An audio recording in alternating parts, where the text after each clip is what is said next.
কার উপর কোরবানি ওয়াজিব? সুস্থ মস্তিষ্ক বালেগ, সুস্থ মস্তিষ্ক সম্পন্ন বালেগ ব্যক্তির উপর কোরবানি ওয়াজিব যদি 10, 11, 12 জিলহজের 10 তারিখ সুবহে সাদেক থেকে নিয়ে 12 তারিখ সূর্যাস্ত পর্যন্ত তার কাছে যদি নেশাব পরিমাণ সম্পদ থাকে, তথা 7.5 ভরি স্বর্ণ অথবা এই পরিমাণ টাকা, অথবা 52.5 ভরি রূপা অথবা এই পরিমাণ টাকা যদি কারো কাছে থাকে, তাহলে তার উপরে কোরবানি ওয়াজিব হয়ে যাবে। 1 বছর শর্ত না, মাত্র 3 দিন। জিলহজের 10 তারিখ সুবহে সাদেক থেকে নিয়ে 12 তারিখ সূর্যাস্ত পর্যন্ত। কোরবানির ক্ষেত্রে একটা শর্ত আছে, প্রয়োজন অতিরিক্ত সম্পদ যদিও থাকে। কি থাকে বলেন তো, কি বলছি?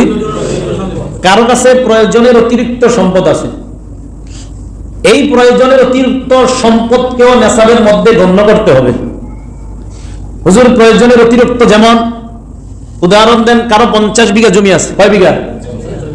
48 বিঘা জমিনের টাকা পয়সা দিয়ে তার পরিবারের ভরণ পোষণ ইত্যাদি সব সুন্দরভাবে হয়ে যায়, তার কোনো ঋণ করতে হয় না, অভাব অনটন হয় না। বাকি রইল 2 বিঘা। এই 2 বিঘা জমিনের যে সম্পদ, এটা নেশাবের মধ্যে গণ্য করতে হবে। যদি হিসাব করে দেখা যায় এটারও পরিমাণ হয় 7.5 ভরি স্বর্ণ এবং 52.5 তোলা রূপার সর পরিমাণ, তাহলে তার উপরেও কোরবানি ওয়াজিব হবে।